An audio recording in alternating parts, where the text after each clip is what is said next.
Welcome once again to Behind the Screen. 62 episodes in, for those of you who are just joining us.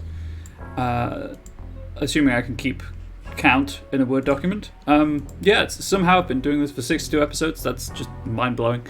We are approaching the end of the season, and I will take a short break between seasons to just think about... I know, obviously, I've said I'm going to do Pugmire thing next, but I need to think about... I just need to look after me, you know? Self-care is important, especially when doing creative work. 62 episodes in, 15th episode of the season 7 of Behind the Screen, Trinity Continuum Core, Horrors of the Continuum. This is a community content writing show to show how you can write...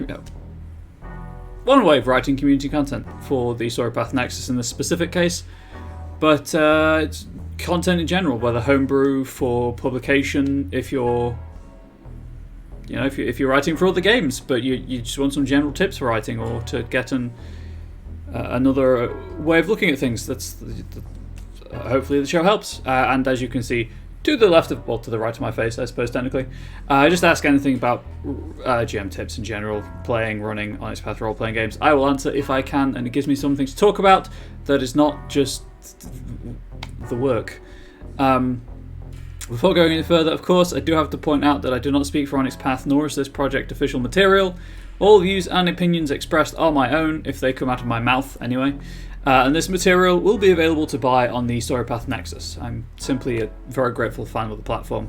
I'm also disabled. I do experience muscle spasms, which can lead to slurring of speech, a worsening of my stammer, or my head and neck twisting uncomfortably. Or my arms sometimes go, which makes typing difficult. I'm not obviously apologising for being disabled, because there's nothing to apologise for. I am who I am, and it is also Disability Pride Month.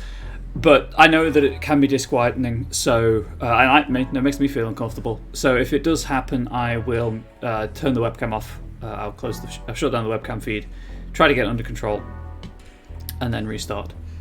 If you're watching this in the United Kingdom and you're watching this live, or you just need the reminder, please do hydrate. Hydration is important. Right now we're in a heat wave, and it's supposed to be something like 34 degrees outside, which is extremely warm. I know it's warmer elsewhere in the country, but it's still incredibly hot. I have a fan. It's doing a little bit to help. I'd have it on a higher speed, but then the microphone will pick it up, and no one wants to hear fan noise in the background. Unless it's, woo, yeah, you're amazing, go. That kind of fan noise is fine. Please don't. That'll make me feel horribly awkward. I do also struggle with multiple trains of thought, so I'll try to finish one before going on to the other, but please do not let that stop you from asking questions, or commenting, or providing feedback, or criticism. Constructive, ideally. I will simply acknowledge that I've seen it. If it will fit in with what I'm talking about, fine, I'll fit it in. If not, I'll loop back around to it once I finish talking. So the advantage of having a show with such a small viewership is that I can do that, rather than having people constantly bombard me with prompts and information and whatnot. That water is ice cold because the ice cubes have melted. It is not going to be that chill for long. Usual start of show shenanigans. Not really shenanigans. I don't know why I said that. I don't actually like the word shenanigans. That is not the cue for you all to write shenanigans in the chat or in the comments beneath the YouTube video. But Monday meeting notes, as usual, the best place to go for any kind of information on the Onyx Path. I will scroll and provide the quick summary. We open with a mock-up of the Trinity Continuum Ether, Fear and Curiosity in the Victorian Era rulebook. Because that's going live today in 5 hours. It's going live today in 5 hours on Kickstarter. So if you're interested in Fear and Curiosity in the Victorian Era using the Trinity Continuum rules set, it's there. Go for it. The bulk of the notes are an art breakdown of why the cover looks the way it looks, and it's really interesting. I believe they did one of these for, I want to say, Trinity Continuum Assassins, and that was interesting too. So if you're ever curious about why rulebooks look the way they do, particularly the Trinity Continuum ones with their very distinctive, pillar of art, Definitely worth cover strip. There we go. Definitely worth reading the Monday meeting notes just for that. It also gives you some insight into what's depicted. Bobby Duke the Bobby. There will be a new Kickstarter in 4 hours and 44 minutes from the Onyx Path for Trinity Continuum Ether, which is Victorian era, like supernatural Trinity Continuum gameplay. Sorry. There is a blurb that I will read out when I get to it. I'm just scrolling through the Monday meeting notes.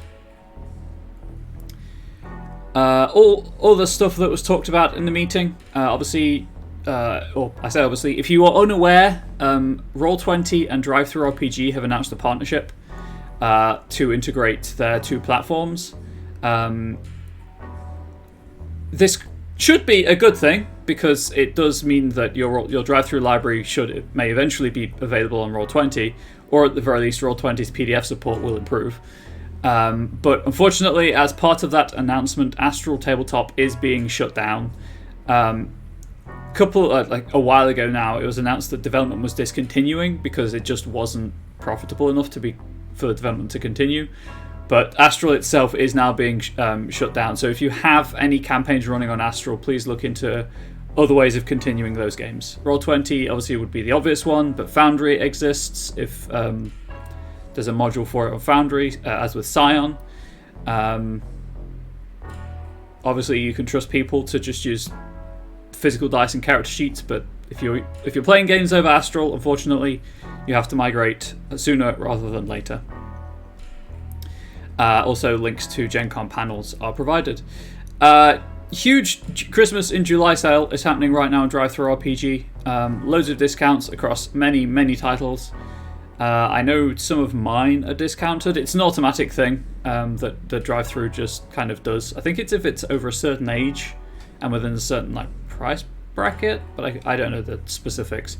Regardless, discounts are happening. Please go and support my material. Or anyone else's material. And then speaking of discounts, this year, 10th anniversary of Onyx Path, it continues to be July, which is Chronicles of Darkness month. This month, the game lines on sale are Promethean the Created, 2nd edition, Changeling the Lost, 2nd edition, Hunter the Vigil, 1st edition, because 2nd edition's only just come out, or is about to come out. I don't know if the book's out yet to the public. Geist Sin Eater 2nd edition, Mummy the Cursed 1st edition, exactly the same thing there with the 2nd edition's only just come out, so it doesn't. They're not going to put 2nd edition on sale. Demon the Descent and Beast the Primordial. And the Monday meeting notes has a breakdown of what's actually on sale in all of those lines and the price. So if you're interested in any of those game lines, please do. We encourage you to go and check them out. I've been picking up the core rule books that I'm missing from Chronicles of Darkness this month. Apart from the first edition books, I'm just going to wait until I can afford 2nd edition to complete the 2nd edition library.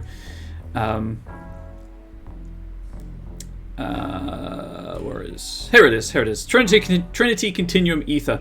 If you want to be notified when it goes live, here is the campaign sign-up link. Please do follow it if you're interested in that thing. And here is the blurb for the game hitting Kickstarter in just under 5 hours. Call it what it was: hubris, arrogance, a collective delusion of grandeur. We thought we were the only beings in this universe, and that with our grand intellect and glorious empires, we were the best humanity would ever be. And then came Ether. And along with Ether came mental expansion, form mutation, matter warping, time manipulation, and the discovery of new worlds, new peoples, new and terrifying possibilities. And with Ether came the doom of humankind. Ether brought the Martians to our world and the unravelling of the reality we knew. Ether is a full rule and setting expansion for the Trinity Continuum line of games, set in the year 1895, at a time when humanity has conquered its own world and now seeks to conquer the limitations imposed on us by the laws of all the sciences known to our kind. Inside you will find a complete Victorian era setting and paths for characters to embark upon within it. Ether powers allowing you to manipulate fate, space, time, and even your own bodies in wondrous and horrifying ways. Societies, both lawful and rogue, looking to leave their imprint on the world, from those in league with Mina Harker to those affiliated with Dr. Jekyll and Moriarty.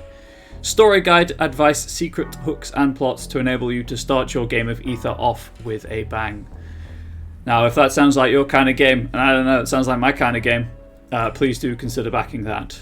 As soon as possible, but don't bankrupt yourself in the process. Although it is Kickstarter, so all the funds go at the end. And help that game line get made, because it looks fantastic. Moving on, media. Onyx Path Cast is Hunt of the Vigil 2nd edition, character creation and kind of just general information. Breakdown of what's happening this week. Right now, me, obviously. Oh, I forgot to say, my name's Ryan, or Comrade Bubbles, either works. I'll be your host for this show for the next hour and 40 minutes. Maybe one day there'll be a guest host, who knows. 1 p.m. today Eastern, Scarred Lands Dead Man's Rust character creation stream. Check that out if you're interested in that kind of thing. Wednesday 9 p.m. Eastern, all of these times are in Eastern. Scarred Lands Sins of Shelzar Dead Man's Rust. Thursday 7 p.m. Hunt of the Vigil Twilight Network. Friday 8 p.m. Mage to the Ascension Neon Gore. I believe that's hosted from Zocro, but again, could be wrong. I need to check these things. Saturday 9 p.m. Hunt of the Vigil Black Royal Regatta Decennium. That is the schedule for this week. Onyx Path News, obviously linked. Oh, the highlight of the week is the Opcast. They've been covering Trinity Continuum for a while now, with the most recent show dedicated to Aeon. Moving on from all that, on sale this week, Trinity Continuum Tarat. If you see Plastic Age Plays in chat, throw them a congratulations. They are one half of the writing team behind that novella. That goes live on Wednesday in PDF on Drive-Thru-RPG. If you're interested in Gen Con panels for Onyx Path, there are links available on the Monday meeting notes, but their 3 panels are What's Up with Onyx Path, the standard one, Story Path System Q&A, and Onyx Path 5e OGL games, of which there are 3, I think. 4 if you count Pugmire, I guess, although that's licensed. I don't know which ones they're covering. Again, I don't work for Onyx Path, but represent Onyx Path. But if you're interested in those 3 panels, you can sign up for them via the link provided in the Monday meeting notes. And also, reminder, next month, 27th and 28th of August, Tabletop Scotland will have at least 4 Onyx Pathers running games and sitting on panels, live and in person. Project status update, of course. This doesn't cover every project. This covers things that have changed between Monday meeting notes. If you want the full list of projects in the works, please follow the link I just posted in the chat. That was correct as of the end of June. But updates this week from the Aberrant from the Shadows final draft, Superhuman Espionage and Shadowy characters. In development, we have the Hunt of the Vigil Jumpstart, as well as They Came from Camp Murder Lake VTT adventure. Manuscript approval, Exalted Sidereals, or Sidereals, I'm still never sure how to pronounce that. In editing, Trinity Continuum Aberrant with Great Power, that's superhero teams. Trinity Continuum Aberrant Hated and Feared, it's about the Tarat and other anti-heroic groups. I have a vested interest in that book. It seems very like something I'd be interested in. Scion No Gods, No Masters, that is an adventure, which apparently has Atlantis in it. Trinity Continuum Anima Alt AR Jumpstart, the second of Anima's Jumpstarts, a mystery surrounding a missing person. As well editing. In layout, M20 Forgotten and Forbidden Orders for Mage to the Ascension. In art direction, Exalted Essence. In layout with art, Sion's Mask of the Mythos. So looking forward to that. Improving Trinity Continuum Aeon mission statements.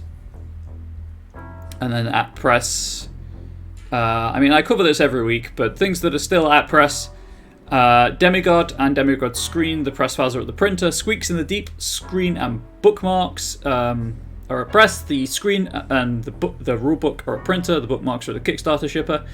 Hunt of the Vigil 2nd edition, the press files are at the printer, as are the Screen files. Dead Man's Rust, the press files are at the printer. Trinity Continuum Nova's worldwide. Backer PDF is out to Kickstarters and errata-ing. Trinity Continuum Assassins is awaiting the errata input. Down in the Hole, Crossroads Consciousness Adventure, print-on-demand proofs have been ordered. Scion Player's Guide, Saints and Monsters, that says backer PDF out to Kickstarter backers. Errata-ing. I wonder if that's supposed to read advanced PDF. Maybe I just bought a PDF I didn't need to because I backed the campaign that I was going to get it from. Never mind. If you're curious, highly recommend Saints and Monsters. It's a hell of a read, and the options presented in it are very good. And as I mentioned, the Tarat novella is available from Wednesday. Today's reason to celebrate, yesterday's reason to celebrate is the 5th year anniversary of the release of the Dagger of Spirogos for Scardlands, which was the first project Rich T thought he could accomplish on his own outside of White Wolf before Onyx Path, which is incredible. And, I mean, my show would have been very different if Onyx Path weren't doing Scardlands material, so there we go. And obviously we would not have had the incredible Dead Man's Rust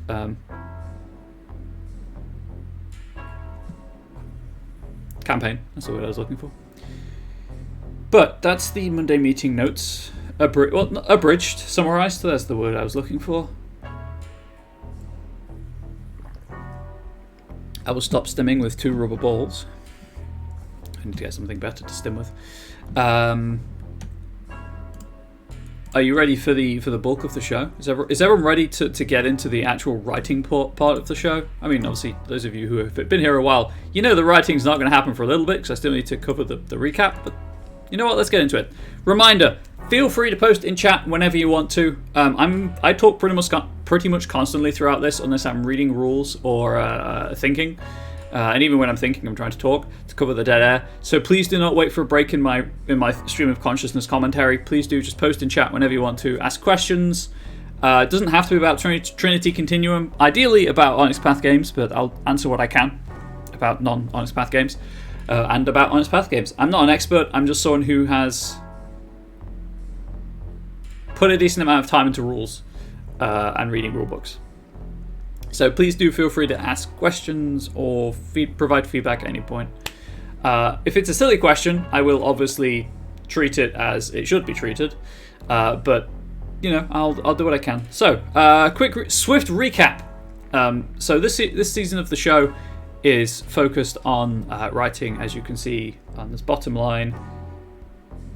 It's really awkward to get the right angle here. Just kind of here-ish.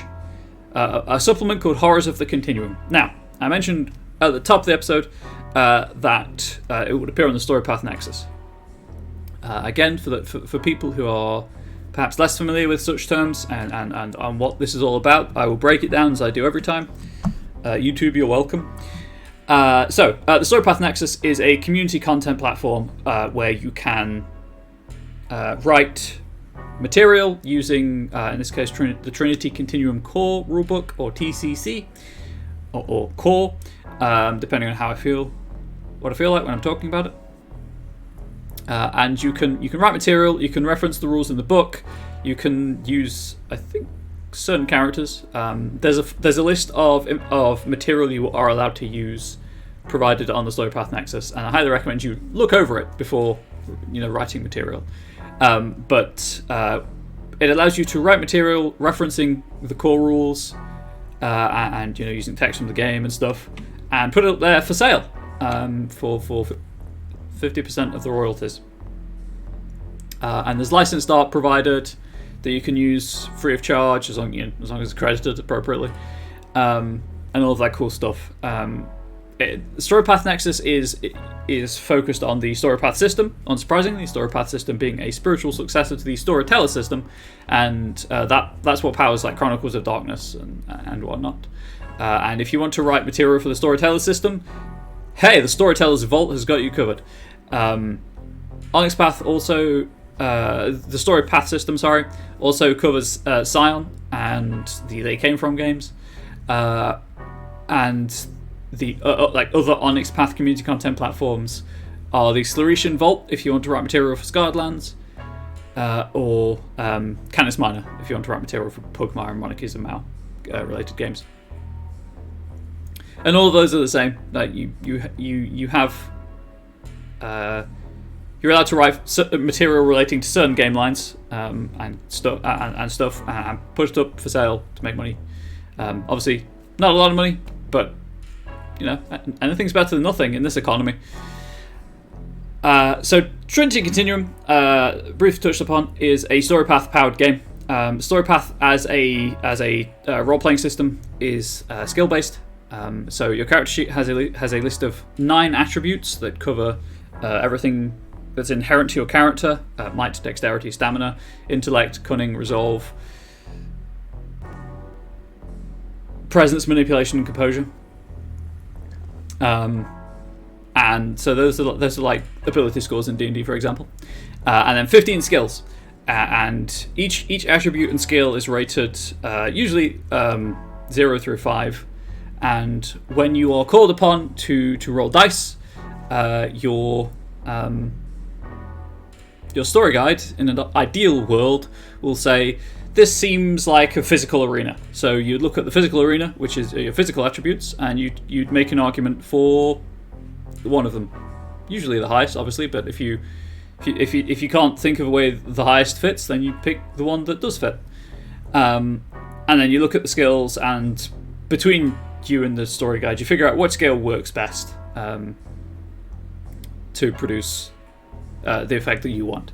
So the skills are in some places intentionally broad, so there's overlap, but you count up how many dots the attribute and the skill have, and you roll that number of 10-sided dice, d10s, and then an 8, 9, or a 10 is a success. A 10 you can re-roll to see if you generate more successes, and those successes are used to buy off the difficulty of an action. If you can buy off the difficulty completely, you succeed. Congratulations. That's the very basic story path dice roll mechanic. Most of the time, you will also be dealing with what's called complication and enhancement. Complication is what it sounds like. It's a complication that adds to the roll. It's got a numerical rating, and if you don't have enough successes to buy off both the difficulty and the complication happens. The complication cannot undo your success. You still succeeded if you buy off the difficulty, but it will negatively impact your character or the story in some way. Enhancement is sort of the opposite of that. An enhancement or levels enhancement also has a numerical rating, and enhancement counts as extra successes as long as you roll at least one success on the dice. Then you count up all your enhancement, and that counts as extra successes with which to buy off difficulty and complication. It's a very, very rushed kind of explanation of the rule set. I appreciate that, but that is functionally all you need to know right now, and then I'll obviously explain things as they become relevant later on. So that's the game that we're working with.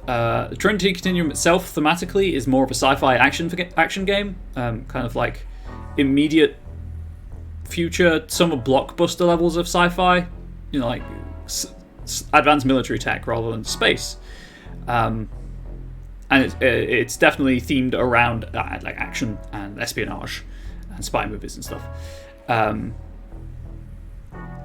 But it doesn't particularly lend itself to horror in the core rulebook, and I like horror games. And I know I'm not the only one out there who likes horror games, so I was like, what I could do for this season? I could write something to provide little horror for Trinity Continuum games. I don't know if this product is going to do well. I don't know if there's a big need for it, because there are, specific horror games out there put out by Onyx Path. But if you are curious about the title, Trinity Continuum games all start with an A. All of the core rule books, all of the core game lines start with an A. Ether, Aberrant, Aeon, Anima, Assassins. It is in the rules on the Nexus. You cannot start your own community content book with the letter A. which is annoying because I wanted to call this Trinity Continuum ARG.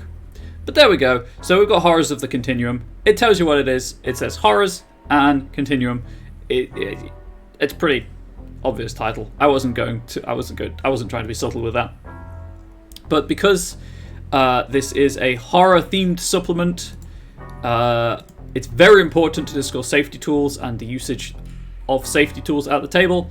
So the introduction of the book is 2 pages on safety tools and just generally how to look out for your players, make sure they're comfortable, that kind of thing. After that, each category of horror, and in the book we've got body, comic, cosmic, disaster, folk, and psychological. Each genre has a definition of the genre to provide like basic guidance about where, how, what. Just go through all of the interrogatives: who, why. Kind of about what points your games could be hitting if you want them to be in that genre, let's say. And then on top of the definition, I then provide some guidance about how to write that specific genre of horror, scenarios for that specific genre of horror, sorry. Including kind of like, hey, these are some tropes to be aware of, and how to deal with those tropes, and more specifically how to avoid those tropes, rather than the advice given in a game that shall not be named that was simply don't use tropes. And it was like, great, so you're not going to explain what the tropes are, you're just going to say don't use them. Fantastic, wonderful, moving on. Obviously, because this show is dealing with horror, please do, if you need to step away at any point, feel free to do so. I won't know unless you tell me. And as I said at the top of the episode, self-care is the best care, so look after yourself first. I will be talking into the void for as long as Onyx Path let me, or as long as I'm able to, at least. So there we go. I'm going to hydrate again.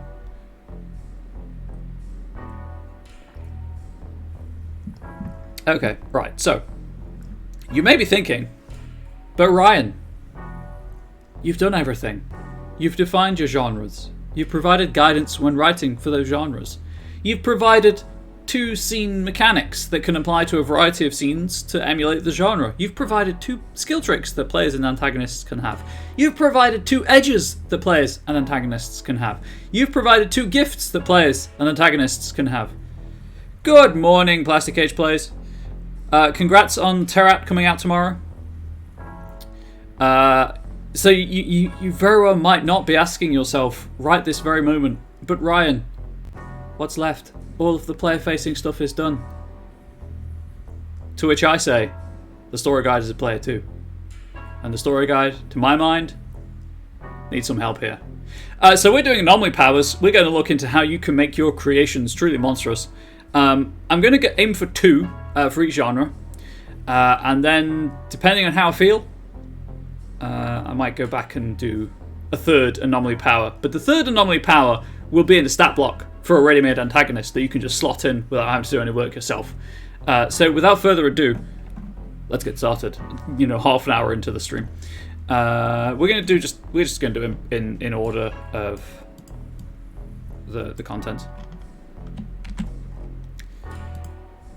Yeah, friendly reminder: story guides are players too.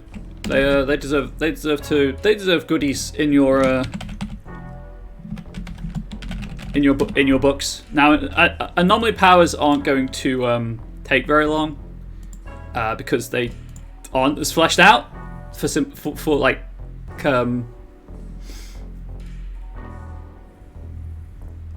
the words. For the story guide's benefit, there we go. The more you have to deal with as a story guide, the greater the mental load, the worse the game potentially could be. So the core rulebook contains a list of 1, 2, 3, 4, 5, 6, 7, 8, 10. The core rulebook contains a list of 10 anomaly powers that you can give to your antagonists to be like, hey, it's not a typical thing of its kind, creature of its kind, or it's not a It's not what you're expecting, right?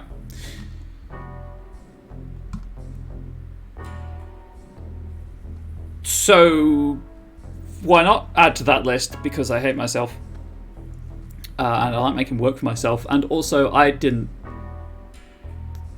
realize that I was going to finish the disaster horror portion of the book last week, so I was like, so before last week, not last week, 2 weeks ago. So before that one, I was like, I'll get through half of disaster horror today, and then I'll let Travis know it'll be the season finale today, and then it'll be fine, and we can celebrate another season done. Woohoo, go me! And I can take some time off. I can just look after me for a month or so and try to recover from the burnout that I'm dancing along the edge of, and it'll be fine. But then, it didn't take as long as I thought. So we're either going to finish the season finale, the season today, or in 2 weeks' time. Probably 2 weeks' time if I start doing antagonists, because I really struggle with antagonists for some reason. But that's why I like providing the templates. But we'll see. Because the antagonists I might throw in as like hey, you watched the whole show, right? You watched the whole season. Why would you buy the book? And then I'm like, because there's new stuff in the book, buy it. And that's how that's called the hustle. I'm not very good at it. I don't like charging for my work. I genuinely think there's enough barriers of play already that we should just that I should just provide my work for free. But at the same time, I've got to eat and pay bills. And capitalism might be collapsing, but it's still very much a thing right now. So, I kind of have to charge. I do want to charge, though. So think about it. Anyway, so, body horror. Let's revisit my definition of body horror. Subgenre of horror that intentionally showcases grotesque or psychologically disturbing violations of the human body. These violations may manifest through aberrant sex mutation. Nova's having sex, huh? Capitalism sucks, but you deserve to survive it. Thank you. I appreciate it. Everyone deserves to survive capitalism. Apart from capitalism. Mutations, mutilation, zombification, gratuitous violence, disease, or unnatural movements of the body. So, obviously, we're going to have a zombie-themed thing. Yeah, there's no two ways about it. I'm just going to call it what it is. It's Control-B, not Shift-B, if anyone was curious, for bold. Animated corpse. Let us go with... I should also break things down for you. So, to keep things simple for the story guide, antagonists have a much smaller air quote character sheet. So characters have the attributes, they have the skills, they have injury conditions, if they're talents, they have inspiration, they have a whole load of things that they have to keep track of. For the they have edges, gifts, skill tricks. For antagonists, for kind of like for your basic antagonists anyway, if you don't want to give it a full character sheet because it's a major antagonist. For your basic antagonists, you define one or two things that they're good at. That's their primary pool. One or two things that they're okay at. That's their secondary pool, and then everything else is covered by desperation pool. And their tier, minor, medium, moderate, major, or colossal, determines how many dice are in these pools. Their tier also determines kind of the maximum enhancement they can get on actions they do. Their defense, which is the defense is one of those where different people will handle it differently. You could take that as like the static number, or that's the number of dice you roll. Usually I would roll that as dice because it's just more fun that way. I like the randomness, but your mileage may vary. And higher tier has higher defense pools. But instead of injury conditions, which do apply complication to actions, if like a broken arm would hinder something, antagonists just have health. And they usually have less health than player characters because they're easier to hit than player characters, because the idea is obviously that the player characters are going to win eventually. They also have edge dots, which work exactly the same as player characters. maximum number of edge dots. They have a resource called Source, which is what's used to power things, functionally speaking. It's inspiration or corruption. It's the replacement for the expendable resource that the player characters have if you want an antagonist to have roughly similar abilities.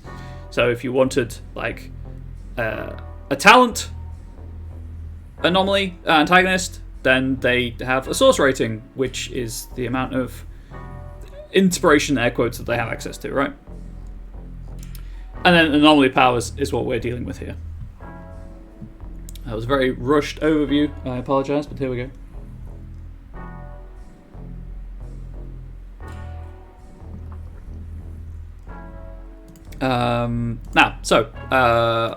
As I've said a couple of times throughout this, I like to provide little narrative, little flavor explanation of what the mechanic's going for, so that people don't have to watch the show to understand why I've done what I've done.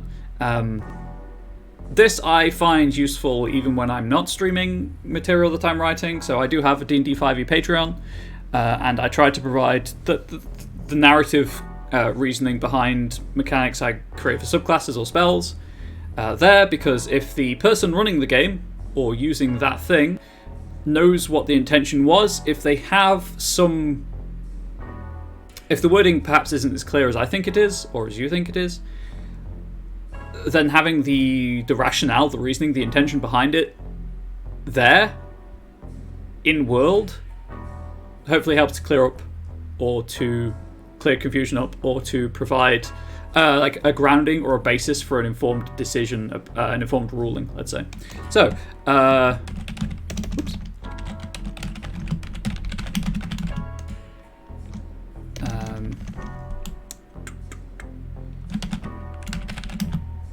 Lacking any sort of heartbeat or capacity to feel pain means this antagonist is harder to bring down than most.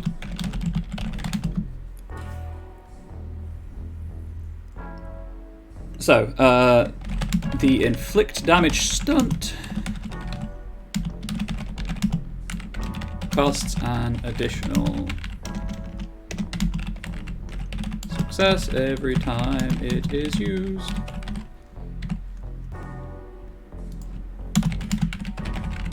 What's the full name? Is it critical hit? Please bear with me while I check the stunts, and then I'll explain stunts and things like that, because that's never come up. That hasn't come up yet in the show, particularly not in today's stream. So I will try to find the correct wording, because it's incredibly important to use the correct wording when making any kind of content. Where is it, and why is it not in the combat section? Unless I'm just... Never mind, I'm an idiot. Inflict damage... let's just go critical. Cool.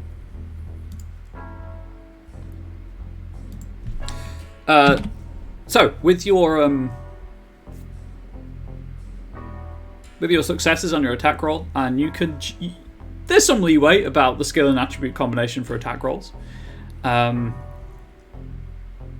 You use those successes to buy stunts. You can do stunts outside of combat as well, but for this example, you use those successes to buy stunts to do things. The most common one being inflict damage.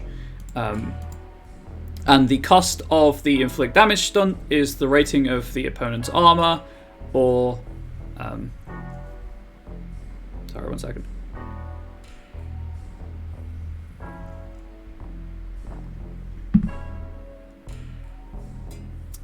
Continuing. So when you make your attack, you roll your pool your pool of dice. And if you overcome the opponent's defense, if you get more successes than the opponent's defense score, or than the opponent rolls in their defense, depending on how you want to handle it. Again, some people prefer different things. You can then purchase stunts with the remaining successes. Just to clarify though, because as I've been saying, people like different things. Standard defense is, like, the listed defense is the difficulty you have to beat. But then, as I say, some people like to roll for it. But also, if your character, whether a story guide character or player character, does want to spend their action in a round just defending themselves, you'd roll twice the defense pool. So for a minor threat, their defense is 3. So if that minor threat wanted to just defend itself for a round, the story guide would roll 6 dice, and each success adds on to that 3 to raise the difficulty of the attack action. You can spend successes on defensive stunts as well, but that's just beyond the scope of what I'm talking about here. So go back to the original point. If you roll higher than your opponent's defense, any leftover successes can then be spent on stunts, the most common, as I say, being inflict damage, which costs your opponent's armor in successes. You can deal an injury condition or 1 damage to an NPC, an SGC, I guess. And then critical, which, ow, I just stabbed myself in the fingertip. Critical costs 4 successes, and you can deal an additional damage to the target. There are other conditions. I'm just scanning through them, but I don't think any of them really make sense. Apart from maybe trying to grapple an undead, a reanimated character. No, you know what? Anomaly powers are simple by design, as I said. So,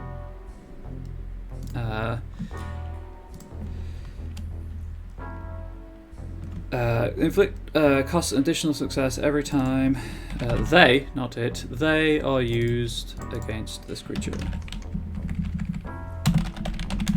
Against this antagonist. Again, if you need me to re-explain anything, or if you want to point out where I'm wrong about something, feel free to do so. I'm always willing to learn. Every time they're used against this antagonist. This antagonist also gains 1 enhancement whenever their undead nature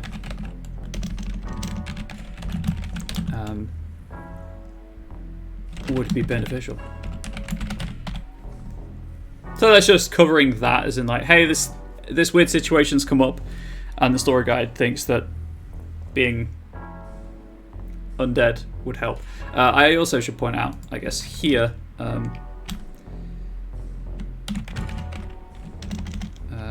story guides should feel free to rename / reskin any of the anomaly powers here to better suit their antagonists. Animated corpse, for example, could be called incorporeal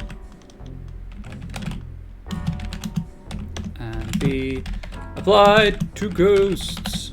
Spooky. And applied to ghosts, or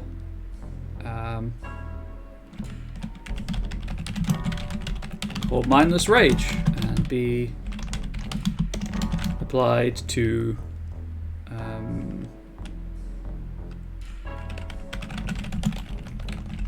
people suffering from a disease that causes the overproduction of adrenaline. I think that should be hyphenated. So there we go. It's always useful to provide that, hey, you don't have to use it in this manner, you can use it in a different manner, advice. Which obviously a lot of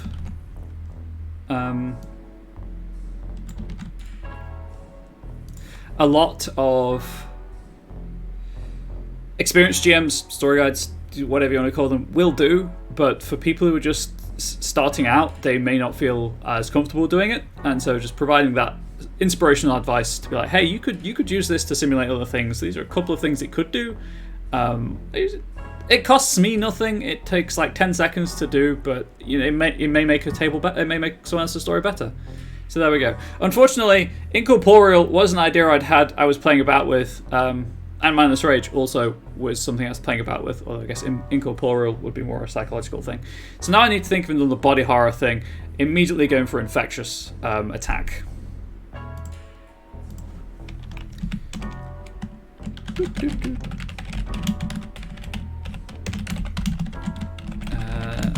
Something about the antagonist's preferred way of attacking. I guess, I don't know. I'm just throwing words out at this point.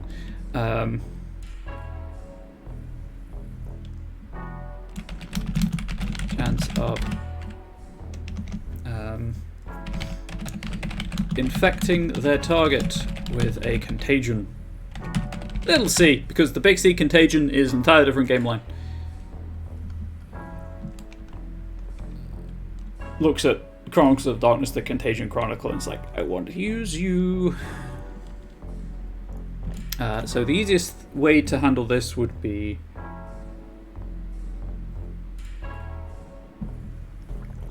I actually need to check something in the rules really quickly.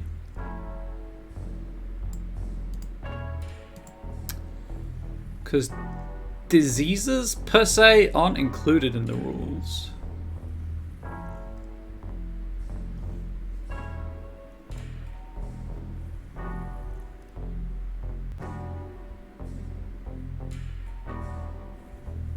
So I'm just trying to figure out if there's a tag that could do it. I'm thinking maybe continuous.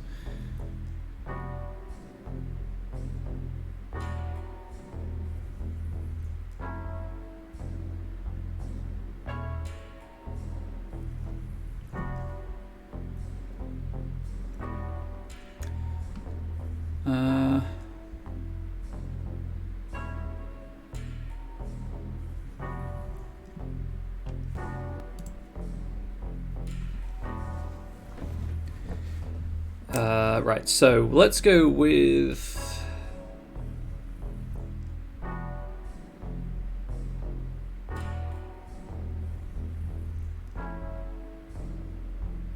just trying to think about how to phrase this.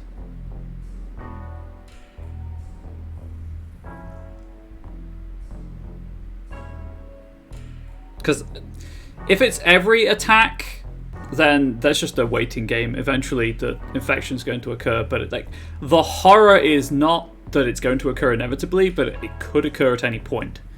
I'm just trying to think about how to phrase this. If this antagonist... I've got to stop doing that. Gains more successes on their... Hang on, does attack need capitalizing? Does anyone know? I've just clicked on both sides of the attack bookmark 3 times in a row.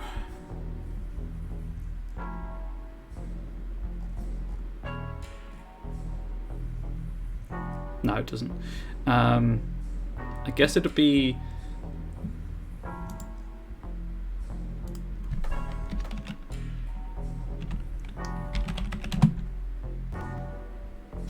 No, you know what? We'll specify melee or ranged later. If this antagonist gets more successes on their attack roll with the infected air quote weapon than the target's stamina, target is infected with a disease. A sample disease is provided below.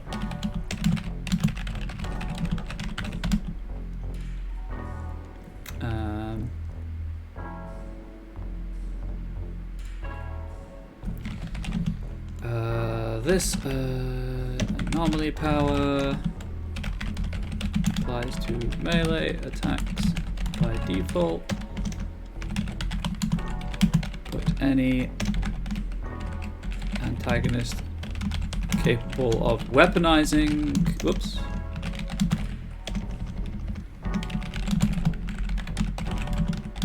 The contagion at range.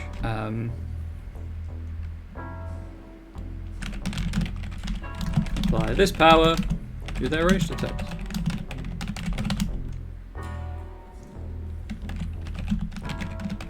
Antagonist may also spend one source to automatically infect a character. I guess they say target. To automatically infect a target with the disease.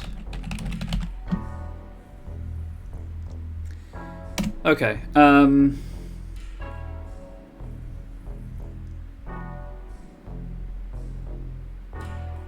then example disease.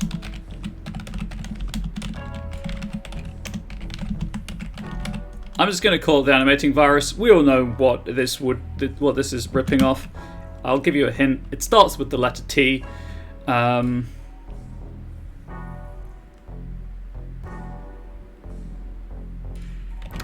The infected character, I guess.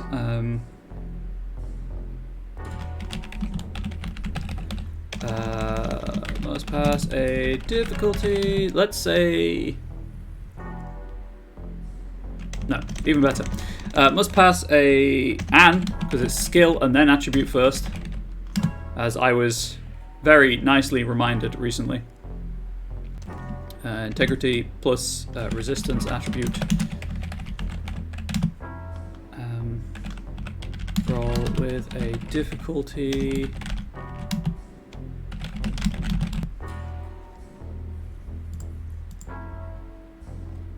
I don't think tiers are particularly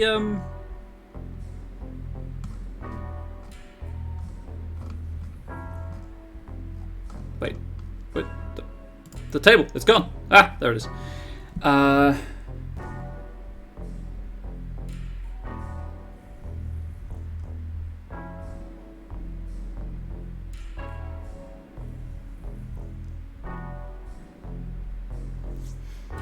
Let's just say, yes, equal to the tier of the antagonist, or equal to the antagonist's tier if you want the active voice.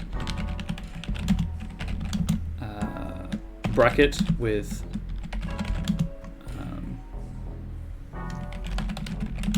minor threats being tier 1 and colossal threats being tier 5.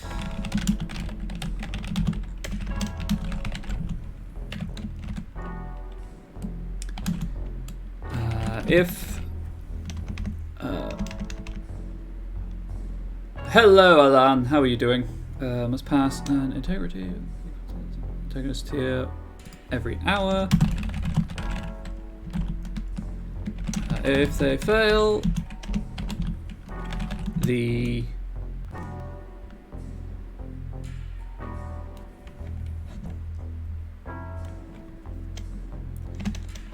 gain an injury condition.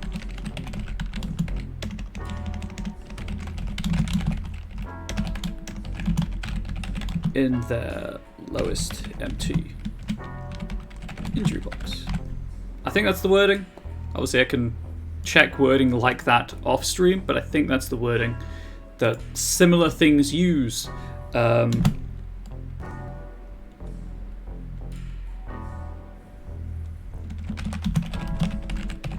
They succeed twice in a row. They are cured. As an, this needs to be a side box.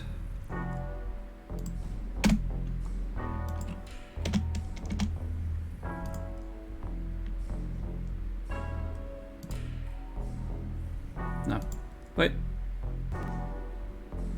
It doesn't need to be a heading. Nope, that does not need to be a heading at all, you idiot. I'll just I'll do this, and then I'll know that it's supposed to be a side box. Where is it? Have I gone too far? Nope. Why can I never remember where this is? It wouldn't be mailings. I don't know why I clicked on mailings.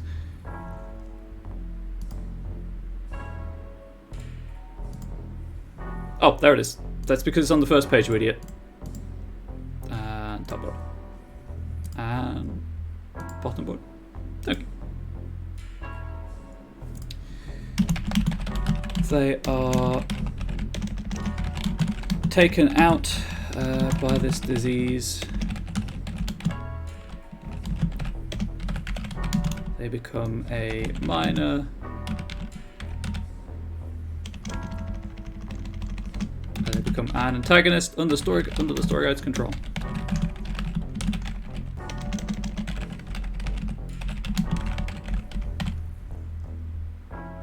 And then just leave it up to the story guide to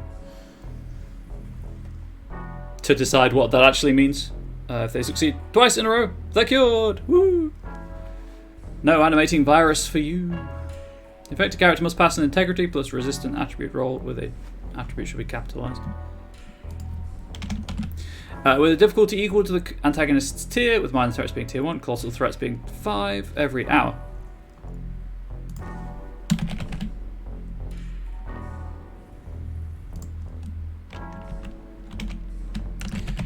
Curing this disease requires a complex action with a number of milestones equal to the antagonist's tier plus 1, and each it's not interval, that's Chronicles. I think it's just like roll takes X time, right? If I'm remembering correctly.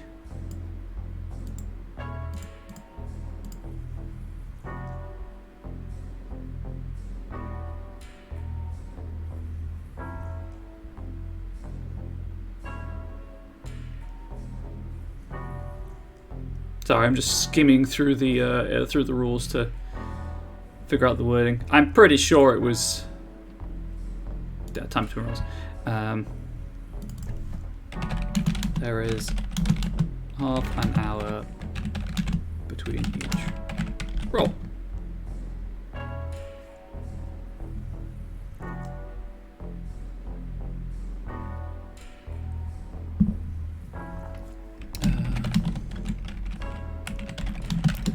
Of each milestone is the same as the number of milestones.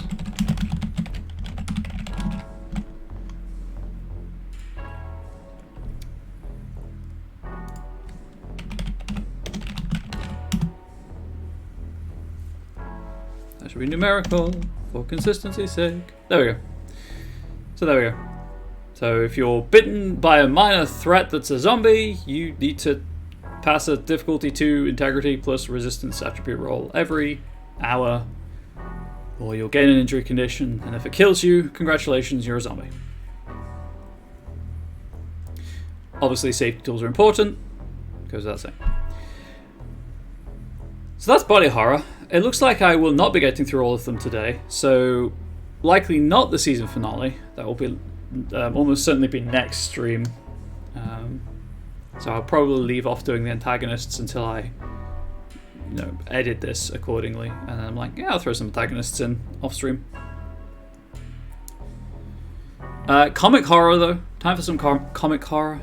We all like comic horror, right? That's what we're here for.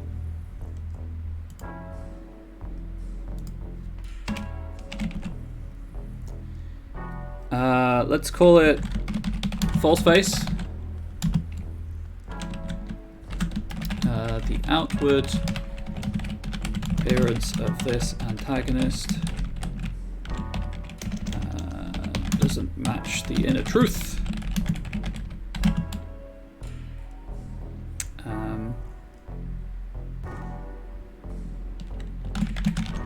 at any time.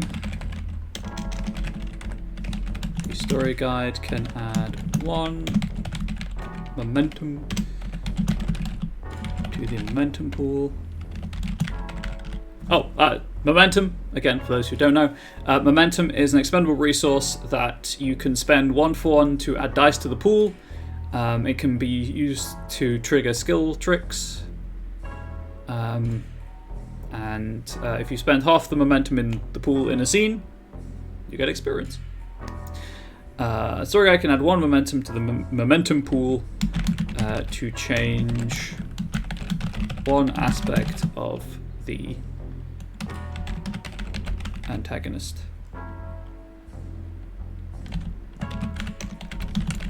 Such changes could include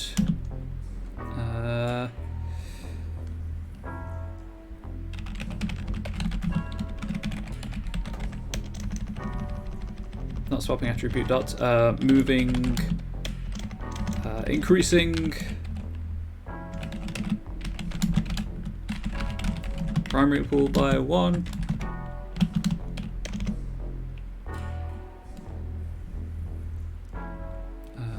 Changing or gaining an anomaly power.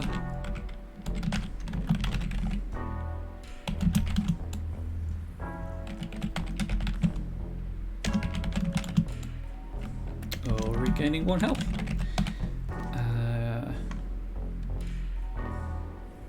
To change 1 aspect of the antagonist. Semicolon. Where numerical values are involved, this change can be, say, how to phrase this? I might need to reword the entire thing. Story guide can add 1 momentum, let's say 1 or more momentum to the momentum pool to change 1 aspect of the antagonist. When numerical values are involved, this change is made on a 1 for 1 basis. Is that clear enough? I don't think that's clear enough. No. Where numerical values are involved, let's say up to 1 or more momentum. Let's say up to 3. Just to keep it, like, sensible.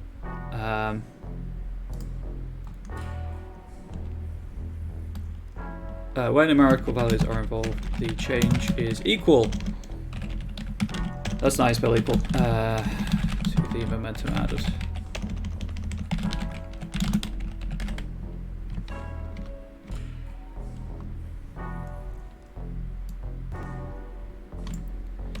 Such changes could include increasing the primary pool, changing or regaining an anomaly power, or regaining 1 health.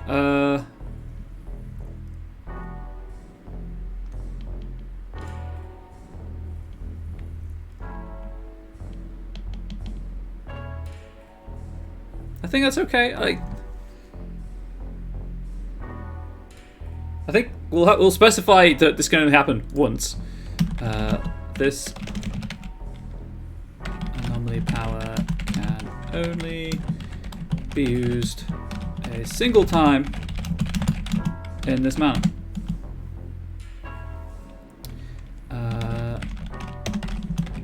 Should this antagonist be taken out, story guide can add 3 momentum to the pool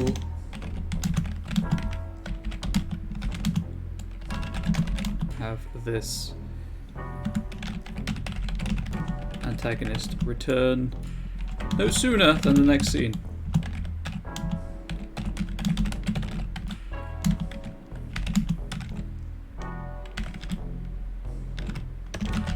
Power. Right, rather than repeating this,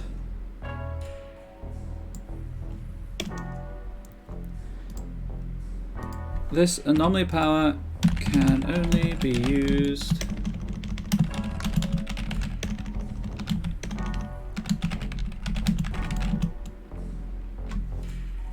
single time. No, I can't. I'm so hot right now. It makes it very difficult to think. I realised I'm just the embodiment of the concern meme. This anomaly power can... Each function of this anomaly power can only be used a single time. There we go. Or each... output function, I'll change it in post. Each function of this anomaly power can only be used a single time. So that's change up the antagonist once, and then bring them back from the dead once. Hydrate, you're right. My water's gone warm, which is a problem. Oh. Slightly cooler than I expected. Okay, 2 more sips.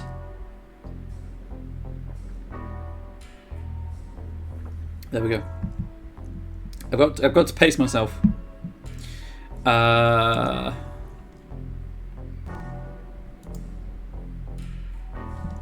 Let's also...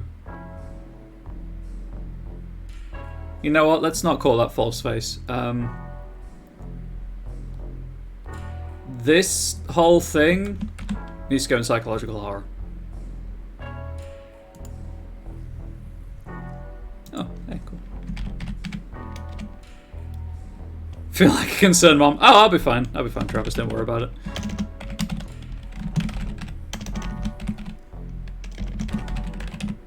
That seems, in hindsight, far more of an anomaly power thing.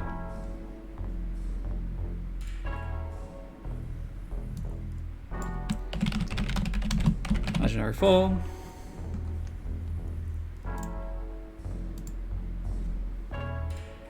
Scorching here too, hydrate indeed.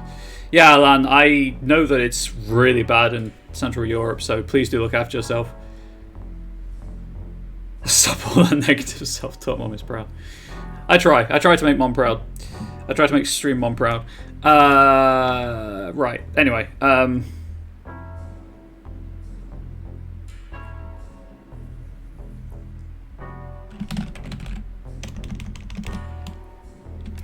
This one, I like Nate False Face. I know what I'm aiming for, but it just, as I wrote that, I was like, this isn't what I'm aiming for at all with this power. False Face. That's not what I wanted. It needs to be bold.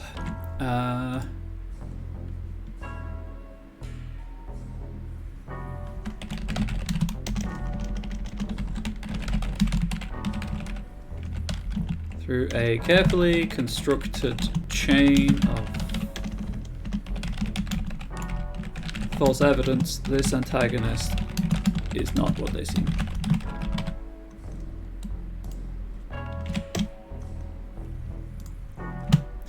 Okay, so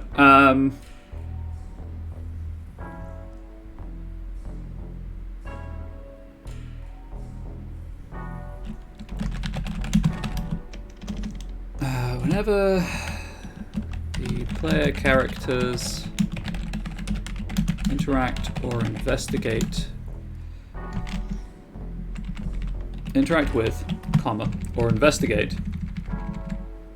comma, this antagonist,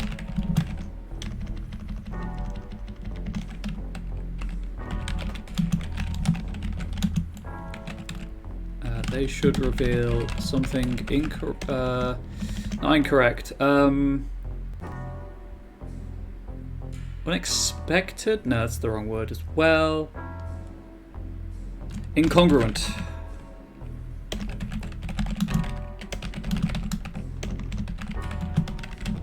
With their apparent identity.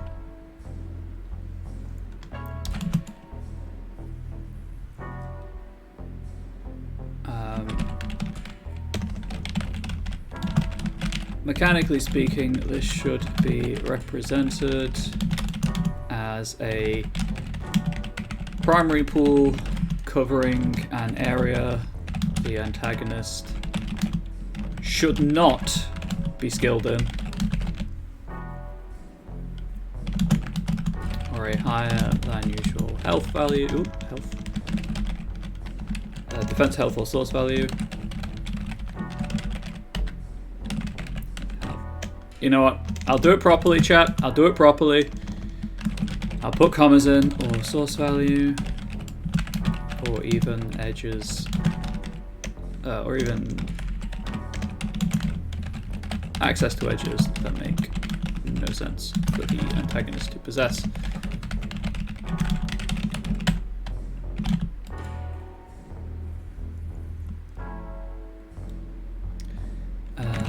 The player characters should have some way of identifying truth of the matter through the incongruent behavior. It's a little hard to explain what I'm going for here, but hopefully it's clear enough. It's like, this antagonist can do something it really shouldn't be able to do, but this is why.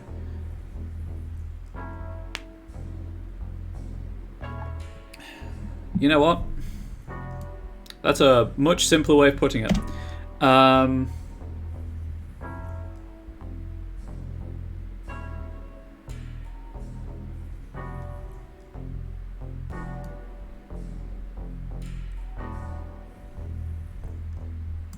They should have access to skills or resources that their appearance. I don't know what I'm doing. I'm typing and the words are happening, but they're not necessarily the words I want or the letters that I want in the right order. Appearance or nature.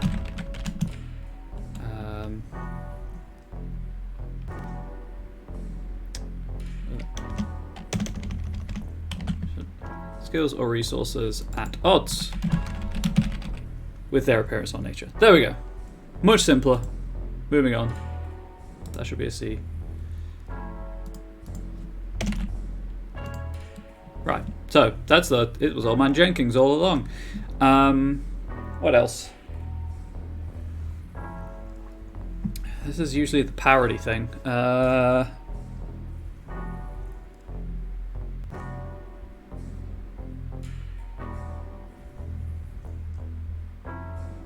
I mean, I could just call it like laugh track, and it works as a distraction.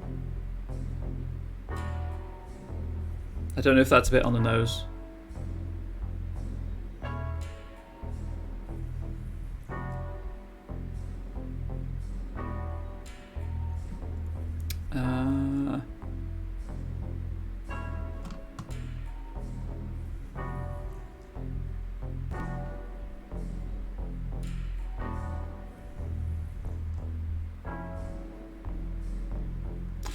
For now, because I'm still not 100% sure if I'm going to add those extra antagonists, we'll call it Secret Door. This antagonist knows how to get around and often appears where they should not be. This antagonist can appear in any scene,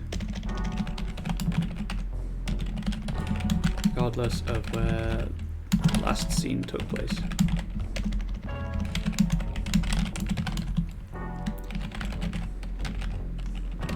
Story guides should exercise common sense in matters of extreme distance.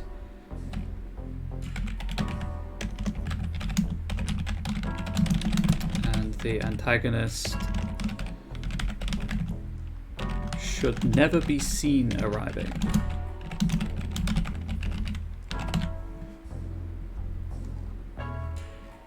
And do that.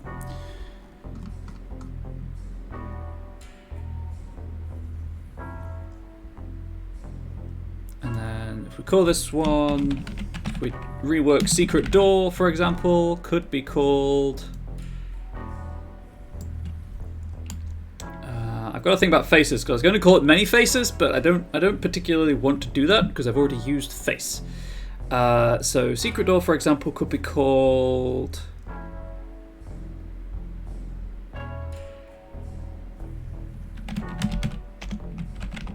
Teamwork reflects a team of antagonists rather than a single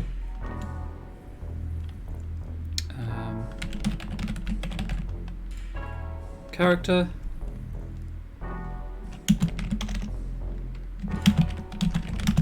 If this is the case, same rules apply, except more than one of the antagonists can appear unnoticed in a scene.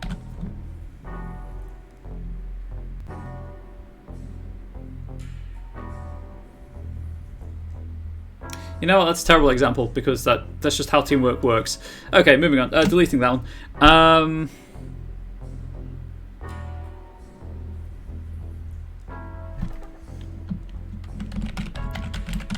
Diabolical Teleporter.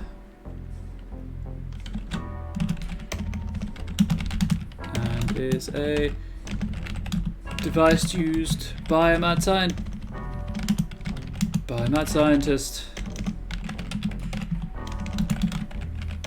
to arrive in any scene. The flash of lightning and cackling laughter. You know what? Mad's a derogatory term. Let's go with scientist. Experimental scientist to arrive in any scene with a flash of lightning and cackling laughter. Boom. That's how you do it. I'm happy with that one. That's way better than just explaining the concept of teamwork. It's hot, okay. I've got a heatwave brain. Cosmic horror.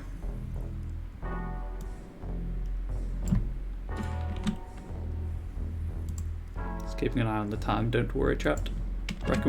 Reckon I've got enough time for cosmic horror, which would then leave me with disaster horror, folk horror, and another one for psychological horror, which is, I think, a nice place to end it. And then, as I say, I do struggle historically, have struggled, I guess would be more accurate grammar, with creating antagonist stat blocks. So if I'm doing that off stream, then it's there's less pressure on me.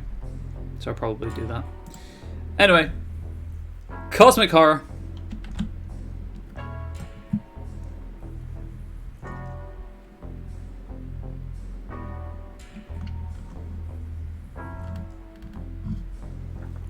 I guess unobservable monstrosity. This antagonist is so unnatural that to look upon it invites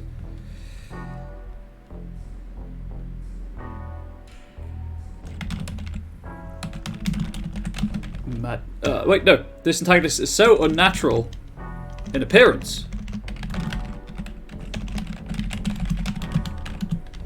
that the human mind blanks it from perception.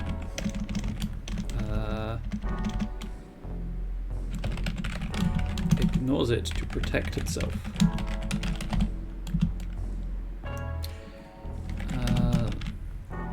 This antagonist gains 1 enhancement to its defense. No, never mind. This antagonist's defense increases by 1. Sure, simple, to the point. It might also be wearing armor. There are other ways that an antagonist's defense can be increased. So antagonist's defense increases by 1, and it gains, let's say, enhancement. Again, I need to check the wording of, like, is it level of enhancement? Is it just enhancement? Gains enhancement equal to its tier. Threats being tier 1. I'm missing several letters here. Colossal threats being tier 5. to any rolls to avoid detection. Let's say to avoid visual detection, because it still might make noise. And then you look upon it and wish that you had not. To avoid visual detection.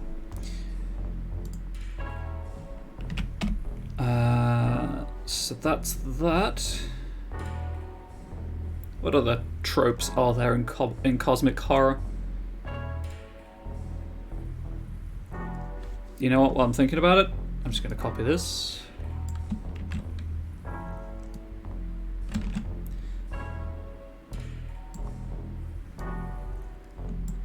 I don't know why I'm doing that. It could be called Supremely Advanced Technology and represent the technology of a creature thrown through time. Function is the same, like stealth armor, but you know what? I just call it stealth armor.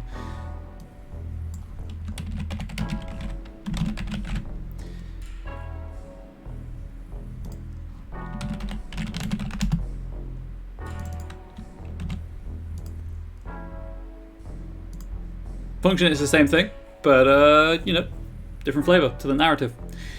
What else for cosmic horror? I feel like the expected thing is tentacles. I've got the word squamous in here.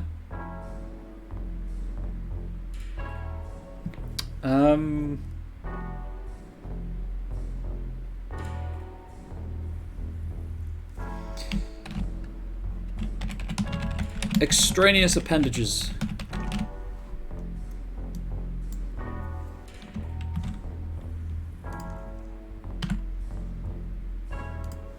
I need to check current anomaly powers before I do something.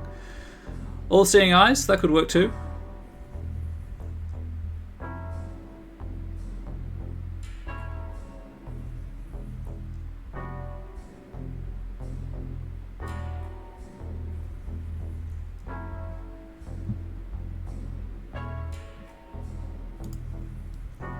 Okay, so antagonist defense increasing by 1 is already covered.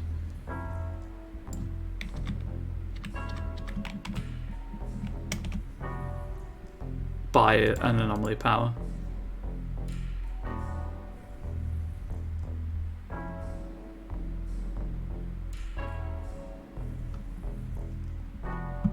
Oh, hey, stream's down.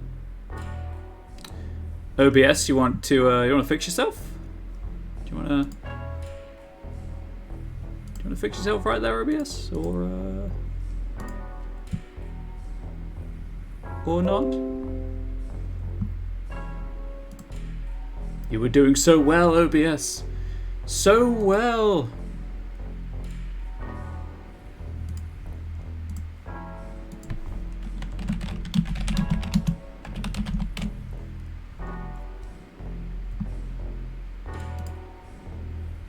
And now to wait for OBS to attempt to reconnect.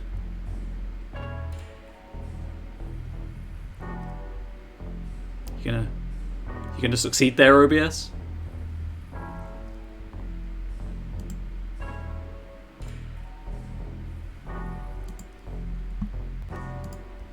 Oh, looks like I lost the internet connection. Well, that's fun. I've done something to help hopefully help ameliorate the situation. Am I back? I should be back. According to OBS, I'm back.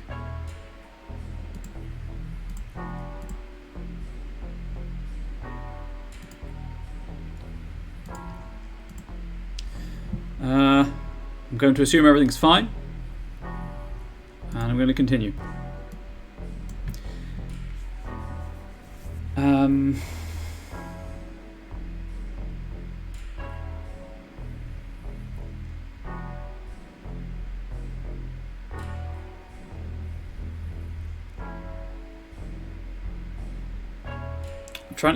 I know what I want to... Thank you for the confirmation. I know what I want to do. It is based on All Seeing Eyes, but it's a bit broader than that. There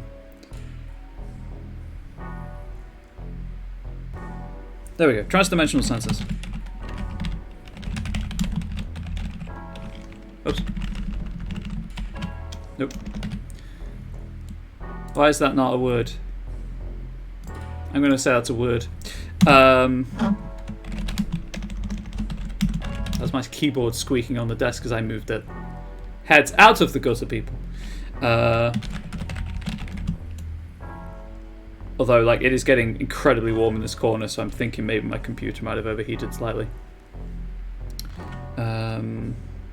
This antagonist is from places so far beyond our own that it has developed sensors that allow it to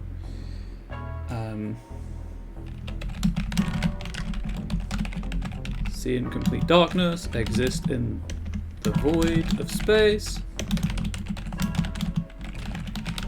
and otherwise hunt its prey in extreme conditions.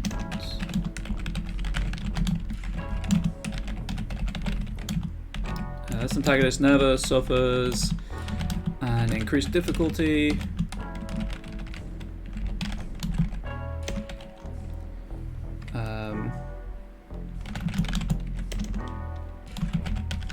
Do any rolls made to perceive other characters based on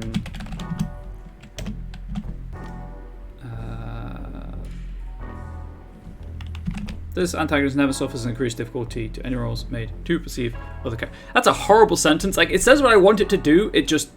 I object to that sentence just based on reading it.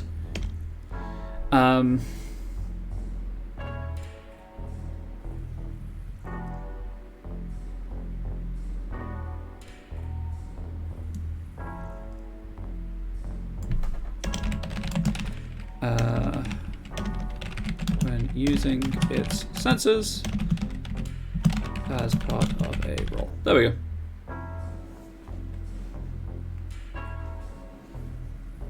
Hopefully, like, broad enough light. You can't blind this thing. It's immune to the blinded condition. This anomaly power renders the antagonist... You know what? Let's just do that.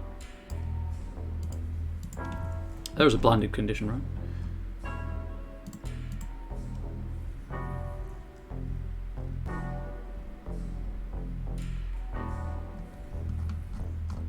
I'm just going to leave it as it is.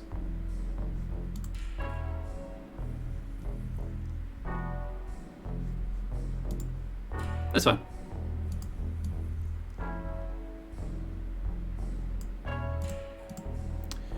Oh wait, no. Blinded is in... It's a combat stun, right? And again, like, this is the kind of thing that you have to go through when you're writing community content, or content in general, really. Like, even if you get hired to, the blinding stunt, write material, you'll find yourself flicking through rulebooks constantly, trying to figure out exactly what has inspired what you're looking for, or what you're trying to do, without necessarily knowing the precise wording or the precise name of the thing you're looking for. Too true. This is the pain every writer feels. Anomaly power renders the antagonist immune to the effects of the blinding stunt. I did it. I found it.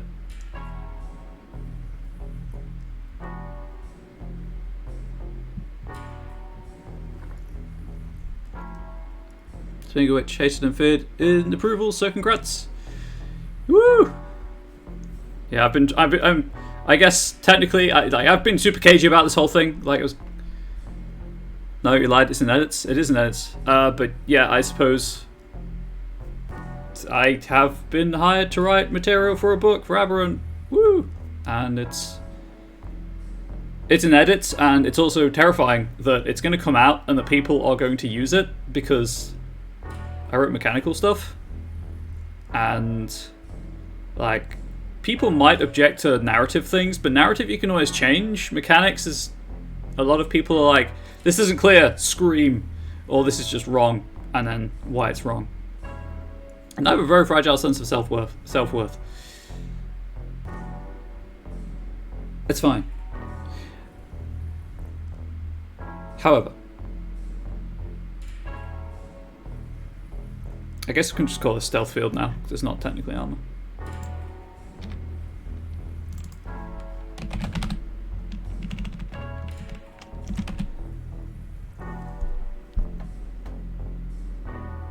So your developed 100,000 word essay on why Divismar was right and the mechanics in the book are sublime. Well, I know we all tried our best, and that's all we can do. And congratulations on your essay on why Divismar was right.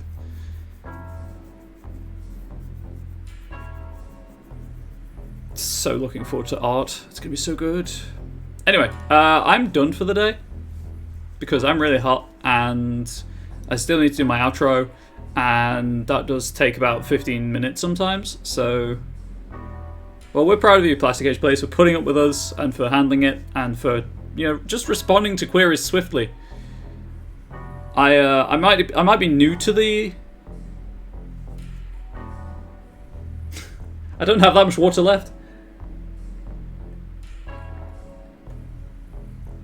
2 sips. I might be new to writing professionally, but I can already see where things could break down between developer and writers, let's say.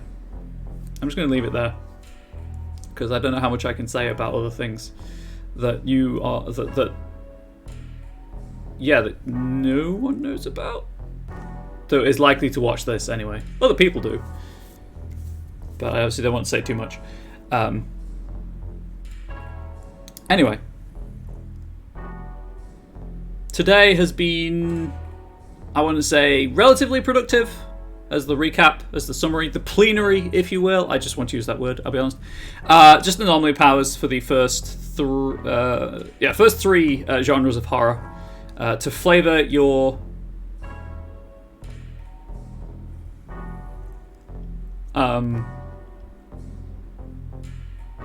antagonists for that genre. Now, obviously, they're written. I've written them in such a way that they can be applied to other genres or to base Trinity Continuum core, because I'm not going to write material that isn't applicable to, in a wide variety of situations, because it will just sell less. Which, you know, if you want to write super thematic material, go for it. I'm not saying don't. But for this show, I like showing how things can be written thematically, but still apply in a wide variety of circumstances. Hence why I've been like, hey, you can reword and reflavor things and still produce the same result. It's mechanically it's the same thing, but in a different way. So we'll just, you know what, we'll go reverse order for once. Transdimensional sensors never suffers increased difficulty when using sensors as part of a role. It's also immune to the effects of the blinding stun. Unobservable monstrosity. It's just so wrong to look at that it gains a benefit to avoid visual detection. Comic horror. Secret door. The villain has just appeared. It is what it is. False face. The antagonist has... You know, I should actually specify.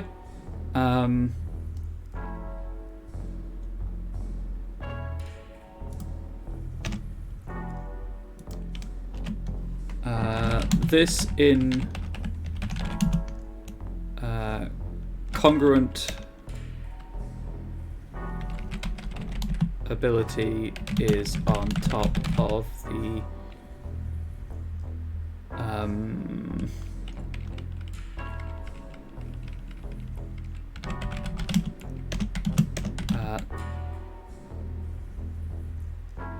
on top of the normal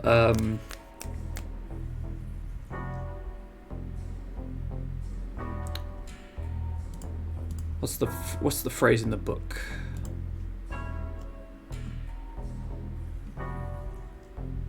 Oh, it also says power level and not tier. That's on me.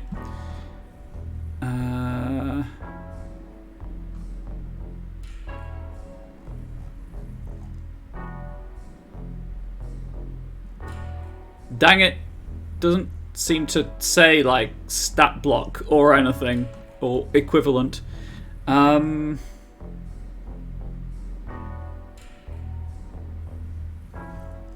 Let's go with, on top of the values the antagonist would ordinarily have.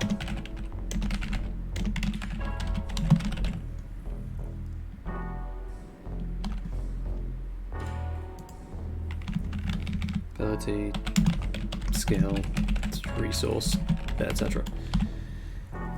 Is on top of the values the antagonist would ordinarily have. So it'd be like, hey, it functions as this kind of antagonist, but it's got something else that is a clue that it isn't necessarily what it seems to be. So really, you get two antagonists for the price of one there. And then body horror, infectious attack, just a way of getting that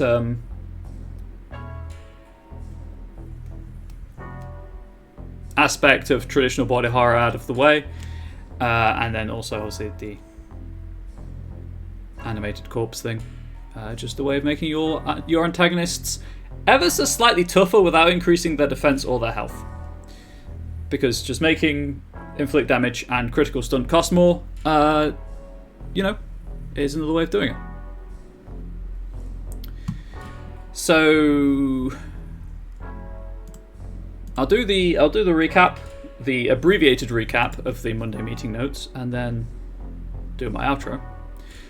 So in assuming I can do my maths correctly, which I can't always, but in 3 hours and 10 minutes, I think it's 3 hours and 10 minutes. 2 p.m. plus 5 is 7. Yeah, 3 hours and 10 minutes. Trinity Continuum Ether will go live on Kickstarter. Share the Monday meeting notes link. Boom, there we go. And if you're interested in learning more about that, including a breakdown of the cover strip on the front cover, please do check out the Monday meeting notes. There's a wonderful breakdown of the artistic elements on the front cover, especially for someone who is not artistically talented in any way, shape, or form. Those breakdowns are just phenomenal. Also, a big thing to note that Roll20 and DriveThruRPG are working together to integrate their two platforms. So you're either going to get full access to your DriveThruRPG account on Roll20, or just at the very minimum, Roll20 is going to get better PDF support, which would be nice, as someone who has a lot of PDF rulebooks. Which does mean, unfortunately, that Astral is shutting down. So if you have a campaign running on Astral Virtual Tabletop, please do migrate it so you don't lose any of your campaign resources. Christmas on July sale is happening, so there's a lot of discounts across pretty much all of DriveThruRPG. One Bookshelf's websites, I think, but DriveThruRPG in particular. But it's also the Chronicles of Darkness month continues this week. Promethean 2nd edition, Changeling the Lost 2nd edition, Hunter the Vigil 1st edition, Geist the Sin Eater 2nd edition, and Mummy the Cursed 1st edition, Demon the Descent, and Beast the Primordial are all on sale for the anniversary. So pick those up if you are interested in any of those. The Monday meeting notes has a full list of which books are actually on sale for each game line.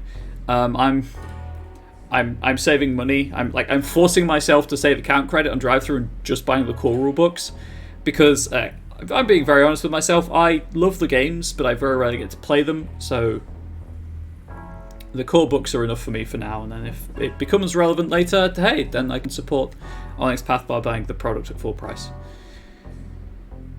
That's all that. As I said, Ether, if you're interested in Ether, and I'll read the blurb again, but the Kickstarter link to sign up in 3 hours and 10 minutes, or I guess just follow that link when it goes live to back it. But the blurb for Ether is as follows. Call it what it was. Hubris. Arrogance, a collective delusion of grandeur. We thought we were the only beings in this universe, and that with our grand intellect and glorious empires, we were the best humanity would ever be. And then came Ether. And along with ether came mental expansion, form mutation, matter warping, time manipulation, and the discovery of new worlds, new peoples, new and terrifying possibilities.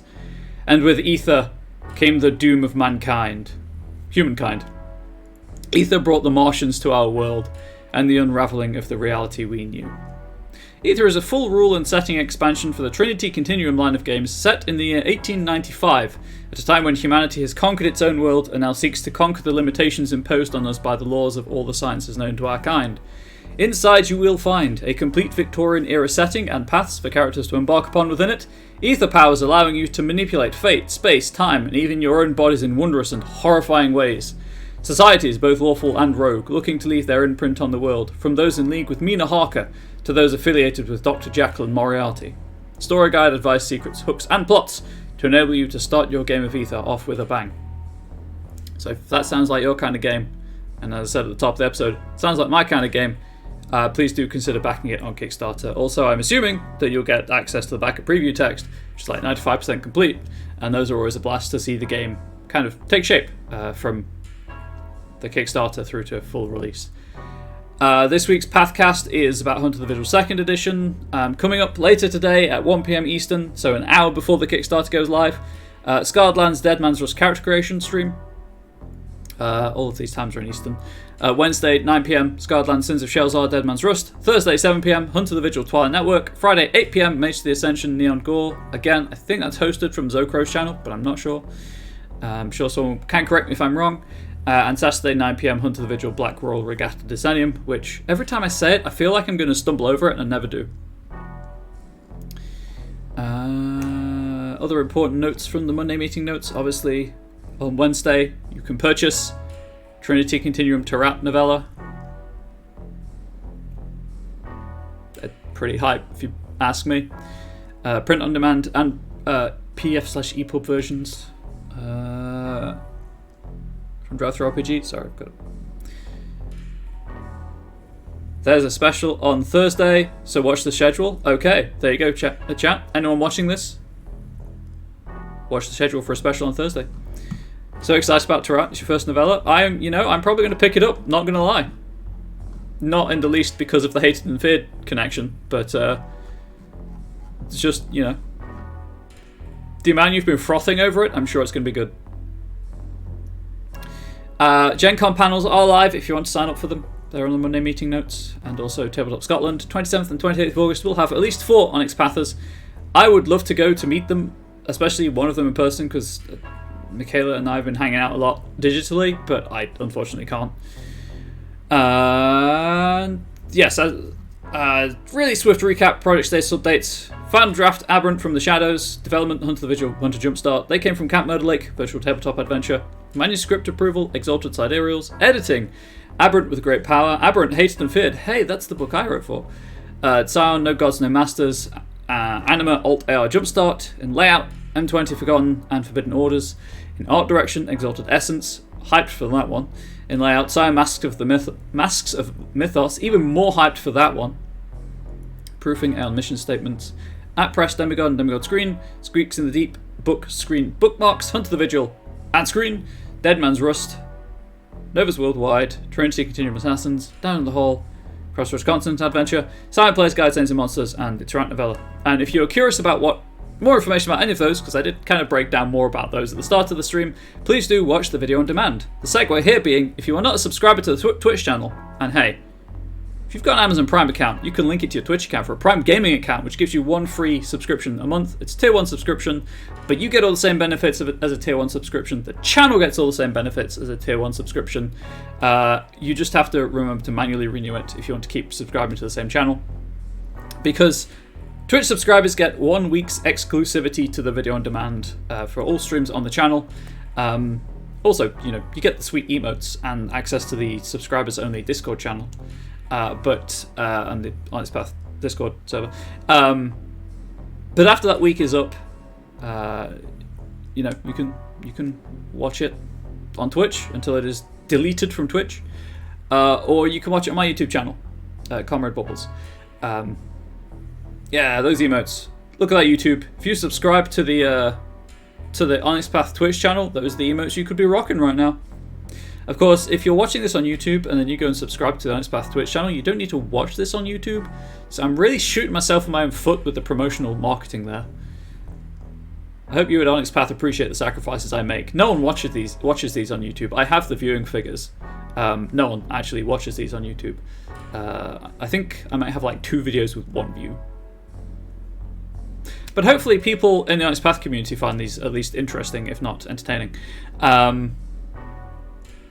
But yes, if you want to recap, watch anything that I've talked about before in this stream, or indeed past streams, everything goes up on YouTube eventually. But for this stream particularly, if you're watching live and you want to watch the whole thing, or to the more in-depth Monday meeting note recap, please do consider subscribing and going to the video on demand. Love you and your sacrifice is appreciated. Good. I'd hate to sacrifice myself in vain to myself on the altar of view count. I don't know where I'm going with that. I was trying to get an Odin thing in there, but it didn't really work in the end. I'm just going to move on. This show, I have mentioned a couple of times, is bi-weekly or fortnightly if you prefer. So next stream, 2nd of August. How is it August already? What? 2nd of August will be the season finale of season 7 of this show. So get hyped for that. I'm going to do nothing for it apart from do my work as usual and then take some time off, probably like the rest of August, off to just think about where to take my Pugmire stuff and what to include in it. And just, I say I'm going to do prep.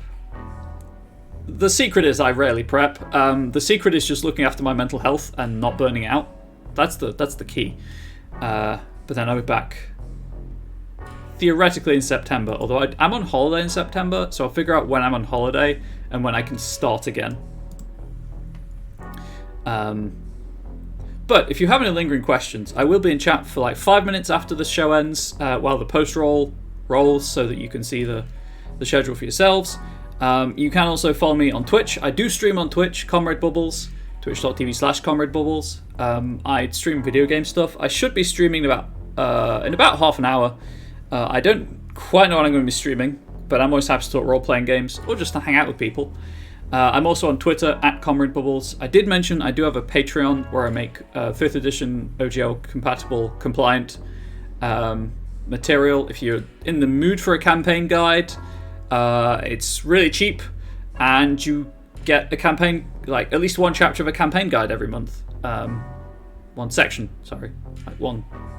It usually works out as one like country overview, and then one continent, one geographical overview. Right now I'm working through the continental overviews, and then this month's, for example, other release is 3 subclasses for the Druid, the Warlock, and the Wizard, and they're all themed around tinkering and machinery, because I'm doing like Magitech stuff right now.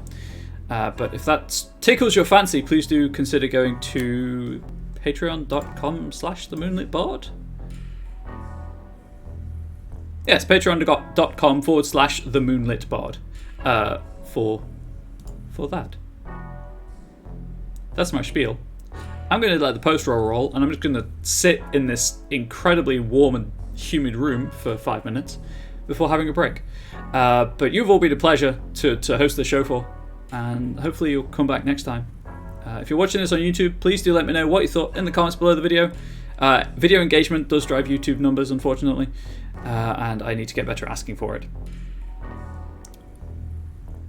But hopefully I'll see you next time. From me to you and your loved ones, please do stay safe, please do stay healthy, please do stay wholesome, and if you're in Central Europe or the UK right now, or anywhere that's on fire, please do stay hydrated and please do stay cool. Look after yourself, please. Please look after yourself. Do not be one of those people who's like, it's a lovely day outside, I'm going to go and sit in the sun and either get sunburn or heat stroke or worse. Much love to you all. Goodbye.